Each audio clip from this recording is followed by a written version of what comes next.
Salut à toutes et à tous. J'ai pas un truc dans les dents? Non. Ok, salut à toutes et à tous. Aujourd'hui, je vais y arriver.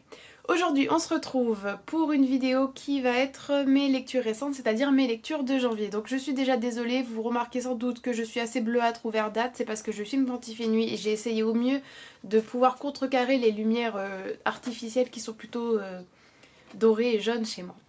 Voilà, alors aujourd'hui, je vais... Ouh là là, est-ce que je vais arriver à soulever tous ces livres? Je vais vous parler de mes lectures de janvier. Ta ta ta ta ta. Voilà, c'est ceci.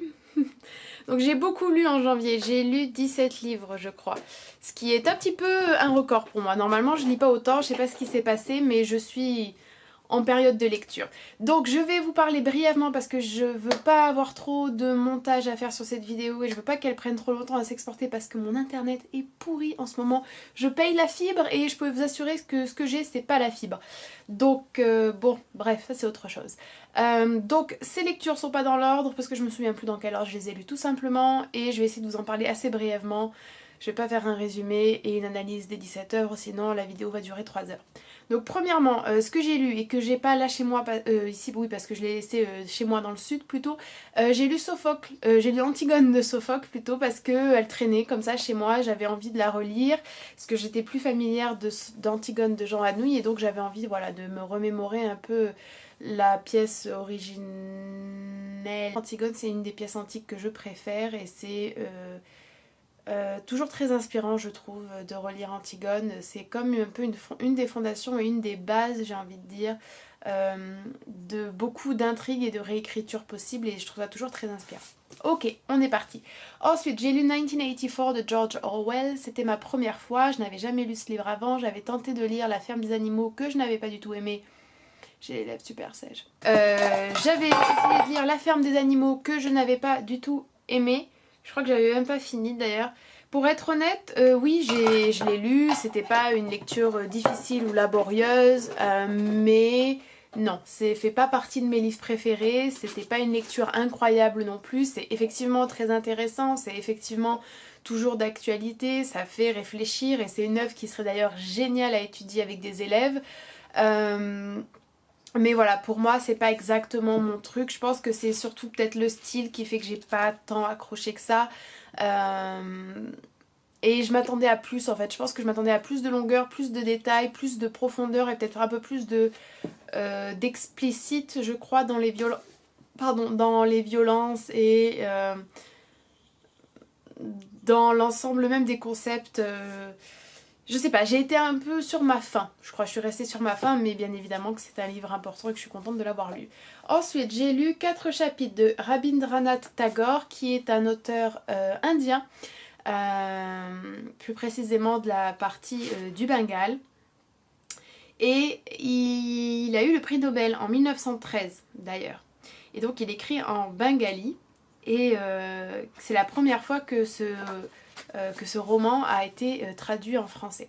Je vous en reparlerai plus en détail durant le mois de février parce qu'il y a un petit projet qui va voir le jour en février. Donc je vous en dis pas trop, tout ce que je peux vous dire c'est que c'est un ouvrage je trouve ambitieux, c'est un classique, ça se ressent fortement dans la manière dont c'est écrit et dans les thèmes et ça porte... C'est vraiment pas une lecture facile, j'ai pas trouvé ça évident comme lecture, j'ai trouvé ça un peu abrupt au niveau du style et de l'écriture, c'est pas quelque chose qui m'a énormément touchée en ce sens-là, par contre c'est vrai que c'était extrêmement intéressant et que ça m'a donné envie de lire plus de cet auteur, ça m'a donné envie de lire plus de littérature indienne et c'était des questions vraiment très intéressantes et très importantes philosophiquement parlant qui étaient développées et politiquement notamment tout simplement, enfin tout simplement, c'est pas tout simplement, mais la question de jusqu'où on va et comment expliquer et comment accepter le sacrifice pour une cause qui nous tient à cœur comme la résistance politique par exemple et comment accepter que voilà cet engagement et ce dévouement et ce sacrifice fera qu'on ne pourra pas être heureux dans d'autres parties de notre vie et que ça pourra également faire souffrir des personnes qui y tenaient à nous. Voilà. Ensuite j'ai lu Le ciel brûle avec Tentative de jalousie de Marina Tsvetaeva qui est une poétesse russe. J'ai vraiment beaucoup aimé cette poésie. D'ailleurs il y a quelques poèmes que j'ai absolument adorés, notamment un qui je pense est devenu l'un de mes poèmes préférés. Vraiment à lire, si vous aimez la poésie, c'est vraiment de la belle poésie, extrêmement inspirante, très, je sais pas, très puissante, très imagée. Alors bien sûr c'est une traduction, mais avec de la rythmique incroyable, et j'ai vraiment beaucoup aimé cette œuvre-là. J'ai aimé la complexité qui s'en dégageait, et ça m'a donné envie de connaître la poétesse derrière, ce qui fait que j'ai d'ailleurs lu, attendez, je vais le trouver, de la même autrice, Mon frère féminin, qui est un très court... c'est une lettre en fait, enfin pas vraiment une lettre, mais c'est une courte adresse à Nathalie Clifford Barney, qui a écrit Pensée d'une Amazone, que d'ailleurs j'aimerais bien lire et que j'ai cherché, mais malheureusement qui est super cher et quasiment plus édité, enfin bon bref, c'est dommage. Et c'est un très court texte du coup dans lequel elle réfléchit à l'amour lesbien. Et en gros, grosso modo, si vous voulez, c'est un petit peu une réflexion sur comment faire durer un amour lesbien quand il se heurte à l'une en tout cas à l'époque, à l'une des impossibilités les plus dures à accepter pour beaucoup de gens, c'est qu'on ne peut pas avoir d'enfants. Alors bien sûr, moi je me suis absolument pas sentie concernée, parce que je me disais, mais comment est-ce qu'on peut laisser quelqu'un qu'on aime parce qu'on n'a pas d'enfant? Enfin, bien évidemment, mais c'est parce que je veux absolument pas d'enfant et que le désir d'enfant est quelque chose qui m'est totalement inconnu. Mais voilà, c'est ça que ça explore. Ça explore voilà, les difficultés de s'aimer entre femmes quand on peut pas procréer, qu'on peut pas avoir d'enfant comme ça. C'était intéressant, même si je pense que ça correspond pas forcément à toutes les réalités. Mais c'était intéressant, et c'est juste tout simplement extrêmement intéressant d'avoir quelqu'un qui réfléchit de manière aussi explicite et assumée à cette question de l'amour lesbien, ce qui est quand même assez rare en littérature. Attendez, j'ai un livre là, je crois que j'ai lu. Voilà. On va passer à celui-ci après, de Junichiro Tanizaki. J'ai lu Deux amours cruels. Je vous en reparlerai pareil durant le mois de février. J'ai adoré. Bon, de toute manière, Tanizaki, auteur incroyable, auteur de génie, auteur à lire, auteur à découvrir. Si vous ne l'avez pas lu, que faites-vous? J'adore Tanizaki, vraiment. Toutes ses œuvres, tout ce que j'ai lu, c'est juste génial. C'est juste parfaitement dosé entre la perversité, la subtilité, la finesse, la beauté, c'est magnifique. Et j'adore Tanizaki, aussi bien pour le style, même si encore une fois c'est une traduction, que pour les thèmes abordés qui sont à chaque fois extrêmement... enfin, il y a toujours une il y a une... comment ça s'appelle? Une lignée, une cohérence dans son œuvre, mais en même temps il y a toujours un renouveau. Vraiment Tanizaki, j'aime passionnément. Alors ensuite, j'ai lu L'invité de Simone de Beauvoir, qui était l'un des livres au programme du club de lecture. Si vous n'avez pas vu, j'ai fait une vidéo, ma vidéo précédente, qui parlait du coup de l'enfant de Sab, de Tahar Benjeloun et de Simone de Beauvoir, l'invité. Et j'annonçais également les lectures pour le mois de février, avec la mention aussi d'un festival, d'un salon littéraire qui se tient à l'Hôtel de Ville de Paris le week-end du 8 au 10 février, et qui s'intitule Maghreb-Orient des livres, et qui parle donc de la littérature maghrébine et du Moyen-Orient, un peu plus loin également. Donc voilà, hyper intéressant, je vous encourage à regarder cette vidéo si vous voulez savoir ce que j'ai pensé de l'invité. Ensuite, j'ai lu autre poésie, les poésies d'amour d'Anna Armatova, dont je reparlerai également en février. J'ai beaucoup aimé, mais beaucoup moins quand même que Marina Tsvetaeva, qui est vraiment devenue quand même quelqu'un que j'ai très envie de connaître, de découvrir et de refréquenter. Anna Armatova, je vais lire d'autres choses d'elle, parce que c'est un monument de la littérature russe, et je ne veux pas m'en tenir à juste ça, surtout que c'est des poèmes choisis par le traducteur, donc voilà. Mais c'était quand même très intéressant, et c'était, je pense, plus abordable, plus accessible si vous n'aimez pas trop la poésie, parce que Marina Tsvetaeva, je trouve que c'était quand même plus poétique et plus de la poésie traditionnelle entre guillemets. J'ai lu Kyoto de Kawabata, je l'ai lu parce que je voulais pas étudier des passages avec mes élèves. Bon bah comme d'habitude, Kawabata c'est très japonais, c'est très beau, très composé, très subtil, avec des interprétations et des analyses de... comment dire, Kawabata, je trouve, c'est vraiment dans les petites choses qu'on comprend son œuvre et son message, avec toujours des réflexions qui sont en réalité bien plus profondes que ce que le sujet pourrait laisser penser. Et ici, c'est deux jumelles qui sont séparées à la naissance et qui ne savent même pas qu'elles existent. En tout cas, l'une ne sait même pas qu'elle a une jumelle. Elles ont toutes les deux été adoptées. Non, il y en a une qui a été adoptée, l'autre qui est restée avec sa famille, mais le père est mort. Enfin bon, bref, voilà. Et qui se rencontrent. Et en fait, voilà, elles ont eu deux destins totalement différents, deux éducations totalement différentes, deux visions du monde totalement différentes. Et puis, derrière tout ça, il y a effectivement la réflexion sur Kyoto, sur l'évolution du Japon, la modernisation du Japon, les traditions, etc. Et c'est une plume très délicate, très différente, très différente de Tanizaki. Je préfère Tanizaki, mais Kawabata, c'est quand même vraiment un énorme auteur japonais. Ensuite, j'ai lu, qu'est-ce que je vais vous dire? J'ai lu l'œuvre de Zola. Bon, bah, comme avec chaque Zola, vous ne pouvez pas vous tromper, vous ne pouvez pas passer un mauvais moment. Zola est un auteur de génie, tout simplement de génie. J'ai beaucoup aimé l'œuvre et voilà, c'est juste extrêmement intéressant et ça peut d'ailleurs faire écho, j'en avais parlé très brièvement dans mon premier podcast littéraire que je vous listerai en barre d'infos si vous ne l'avez pas écouté, où je vous parlais de la femme comme création de l'homme et c'est quelque chose qui peut revenir dans ce roman, même si ce roman parle quand même plus de l'art et des souffrances liées à l'art et des questions de reconnaissance, des questions de mode et des questions de l'art dans la société. Mais j'ai adoré, vraiment j'ai absolument dévoré ce livre comme tous les Zola de toute manière. C'est une valeur sûre, j'ai envie de dire, si je puis m'exprimer ainsi. Appréciation beaucoup moins, on va dire, positive. J'ai lu La Peste de Camus parce que pareil, il traînait chez moi et puis je me suis dit quand même, il faut que tu lises un peu plus de Camus. Oui, ok, c'était pas mauvais, c'était pas... Mais c'était... Ça m'a pas touchée. Enfin, voilà, il y a deux, trois moments, on va dire, que j'ai apprécié. Je crois que j'ai particulièrement apprécié un moment... je ne sais plus dans quelle page c'était, mais c'est vrai que j'ai apprécié un moment la réflexion sur le fait que on devait toujours prendre le côté des victimes et que c'était ça qui faisait qu'on faisait des bonnes choses. Bon, je sais plus. Mais bon, euh, je pense que ça peut plaire à beaucoup. Je sais que Camus est un auteur apprécié par un grand nombre de gens et je sais que c'est un auteur important, etc. Mais vraiment pour moi, ça ne me touche pas. Son écriture ne me touche pas. Les thèmes qu'il aborde, en tout cas, c'est pas qu'ils me touchent peut-être pas, mais c'est que la manière dont ils sont abordés, ça ne me touche pas du tout. Et ça m'avait fait la même chose quand j'avais lu L'étranger. Ça m'avait fait la même chose quand j'avais lu Le Premier Homme, je crois que ça s'appelle. Je crois que j'avais lu Le Mythe de Sisyphe aussi. Là, ça m'avait un peu plus intéressé quand même. Mais voilà, je suis pas fan de Camus. Désolée. Alors ensuite, je vais vous parler de quoi? Bon, je vais vous parler de La Quête de Naguib Mahfouz. Donc, j'adore Naguib Mahfouz. J'adore Naguib Mahfouz. C'est un très court roman que je recommande si vous voulez vous initier à Naguib Mahfouz. Ça reste quand même une œuvre assez différente, je pense, de ses œuvres les plus connues, comme la trilogie du Caire, comme Le Cortège des Vivants. Ça, c'est plus... Bon, bah déjà, comme c'est moins long, on peut moins voir se développer l'aspect vraiment saga et l'aspect panoramique et description à la Balzac, Flaubert, Zola qui peut y avoir chez Naguib Mahfouz, mais c'est quand même...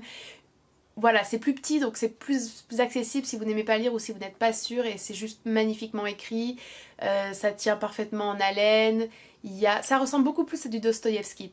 Voilà, si je devais le comparer avec quelque chose que vous avez et qu'on a peut-être plus l'habitude de connaître, ça fait penser à du Dostoïevski je trouve et c'est juste génial, enfin j'ai vraiment adoré et pareil, toujours les réflexions sur les femmes et les personnages féminins de Naguib Mahfouz, je trouve ça extrêmement intéressant, j'adore Naguib Mahfouz, donc voilà, je recommande absolument.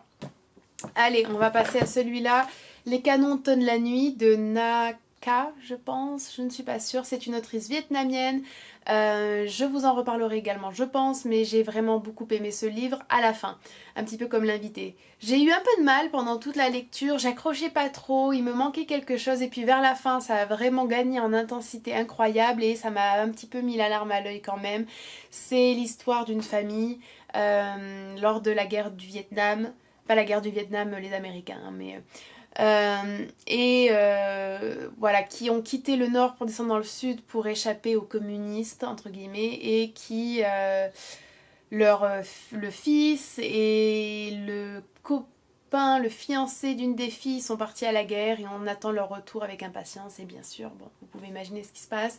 C'est très bien écrit, c'est très bien mesuré, très bien construit, on sent vraiment qu'il y a comment dire, une réflexion profonde du début jusqu'à la fin et de comment les choses sont agencées dans ce livre. J'ai vraiment beaucoup aimé. Mais j'ai quand même beaucoup moins aimé que celui-ci, Au-delà des illusions, de Jung Tu-hyung, dont je vous reparlerai durant le mois de février, que j'ai absolument adoré. Je l'ai dévoré. J'ai vraiment pas vu passer les 340 pages. Superbement écrit, une histoire, des histoires d'amour sur fond de politique, sur fond de plaire ou s'opposer au parti et de s'émanciper, de se révéler, de s'affirmer dans son identité. C'est magnifiquement, magnifiquement écrit. C'est réellement un énorme classique celui-là. Je vous le recommande absolument. J'ai adoré ce livre qui est par ailleurs superbement bien écrit et qui présente des personnages féminins extrêmement intéressants. Ensuite, on va parler de Bruges la Morte. J'ai lu Bruges la Morte de Rodenbach. J'ai moyennement apprécié ce livre. Il était intéressant, pareil, une mine pour des études possibles avec des élèves, je pense, au niveau des figures de style, au niveau de la francophonie, au niveau... Quoique non, je raconte n'importe quoi. Parce qu'il a été traduit, il me semble, non? Ou est-ce qu'il a été écrit en français? Non, je crois qu'il a été écrit en français. Non, c'est bon. Et au niveau du symbolisme et du décadentisme, je pense on peut le relier un petit peu aux deux. Mais c'était extrêmement terne et maussade comme lecture. Je pense que bon, ça colle au livre. C'est l'histoire d'un homme qui est veuf et qui s'installe à Bruges parce que ça lui rappelle sa femme et que Bruges lui rappelle également lui-même comme une amie, comme un reflet, comme un miroir. Et puis finalement, il découvre qu'à Bruges, il y a une jeune femme qui ressemble trait pour trait à son épouse qui est décédée il y a peu, et voilà, je vous dis pas la fin de l'histoire. C'est intéressant, mais voilà, il me manquait quelque chose. Je pense qu'on n'était ni dans du fantastique, ni dans de l'horreur, ni dans du gothique, ni dans un vrai gros symbolisme, et donc j'ai été un petit peu, encore une fois, je pense laissée sur ma faim. Voilà. Allez, il nous reste que 3 livres, on y est presque. J'ai lu L'héritage de Sándor Márai, dont je vous reparlerai également durant le mois de février. Sándor Márai, c'est un auteur hongrois qui n'est pas très connu en France, mais qui pourtant est l'un des piliers de la littérature hongroise, avec Imre Kertész par exemple. Il a écrit Les Braises, qui est très connu. Et j'ai lu 2 livres de lui, celui-ci est le 3e, c'est peut-être celui que j'ai le moins aimé dans la lecture, mais celui que j'ai le plus apprécié dans un esprit d'analyse et de réflexion. C'est l'histoire d'une réunion de famille avec une protagoniste, Esther, qui est une jeune femme qui n'est pas mariée, enfin une jeune femme, non, qui n'est plus une jeune femme et qui n'est pas mariée, et un prétendant, quelqu'un qu'elle a aimé, revient, et toute la famille attend le retour de cette personne qui a causé beaucoup de petits soucis dans la famille, et c'est leur retrouvaille auxquelles on assiste et des retrouvailles auxquelles vous ne vous attendez pas. C'est pas exactement ce que vous attendez, je pense. Sándor Márai a une écriture extrêmement désabusée, extrêmement mélancolique et nostalgique, et c'est un auteur que j'aime beaucoup et j'adore la Hongrie, pas leur politique mais voilà, donc c'est très intéressant. Allez, l'avant-dernier, Les boîtes de ma femme de Eun Hee-kyung. Alors, Eun Hee-kyung, c'est une autrice coréenne qui a écrit beaucoup et qui est considérée comme féministe par de nombreuses personnes. C'est un recueil de 5 nouvelles, je vous en reparlerai également durant le mois de février plus en détail. J'ai vraiment beaucoup apprécié cette lecture, j'ai hâte de découvrir le reste de son œuvre. J'ai bien aimé le style qui est à la fois sec et à la fois inventif et poétique. J'ai également aimé les intrigues qui sont originales, j'ai aimé les thèmes sous-jacents. Ok, on a été coupé parce que j'ai plus du tout d'espace sur ma carte mémoire, donc on va aller très vite. Donc je disais qu'il parle aussi de l'importance de la communication dans les relations amoureuses et le démantèlement, la désagrégation de ces mêmes histoires amoureuses. C'est vraiment quelque chose qui pourrait plaire à beaucoup, je pense, donc je vous la recommande, et il y aura une vidéo en février sur ce livre de toute manière. Et allez, le dernier livre, mais pas des moindres, Le Cheval Blanc d'Elsa Triolet, qui est un petit peu plus gros que les autres, qui a pris un certain temps, je crois que je suis pas en focus, vous m'excuserez si j'étais en focus, bon bref, peu importe. J'ai mis un peu plus de temps à le lire parce qu'à certains moments j'ai eu la sensation qu'il y avait quand même des longueurs, et en fait ça a peut-être été l'une de mes meilleures lectures de ce mois de janvier. J'ai pleuré à la fin de ce livre, c'était magnifiquement bien écrit, ça m'a fait penser à Aurélien.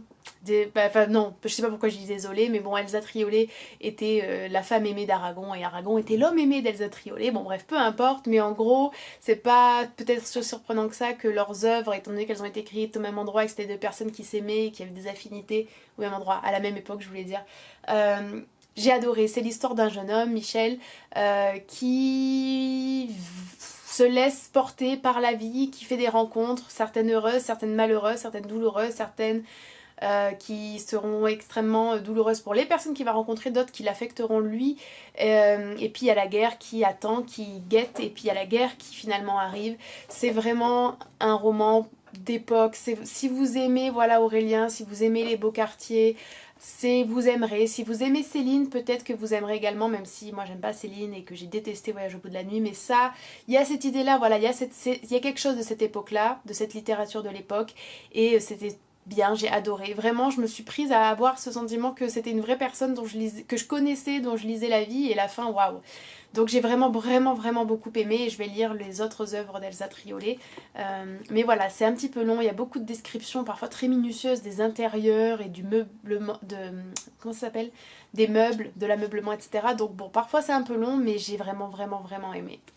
Voilà, j'espère que ça vous aura plu. N'hésitez pas à me dire ce que vous avez lu durant le mois de janvier. N'hésitez pas à me suivre sur Goodreads si vous voulez pour voir. N'hésitez pas à aller sur le blog pour voir les infos sur le club de lecture, à voir ma dernière vidéo à ce sujet-là également. N'hésitez pas à me suivre sur Instagram si vous le voulez. Et si vous voulez me soutenir financièrement pour m'aider à produire des vidéos de littérature, de féminisme, de véganisme, d'actualité, de tout et de rien, vous pouvez le faire en m'aidant et en me soutenant financièrement sur Patreon avec 1 € par mois. Voilà, je vous remercie. Désolée pour un peu le rush de cette fin de vidéo, mais j'ai plus de batterie, enfin plus d'espace sur ma carte mémoire, et j'espère que ça vous aura intéressé. Continuez à lire, que ce soit 1 ou 17 livres, il faut lire, il faut juste apprécier sa lecture et lire de manière diverse et variée. Voilà, diverse et variée. Je vous dis à la prochaine. Bye bye!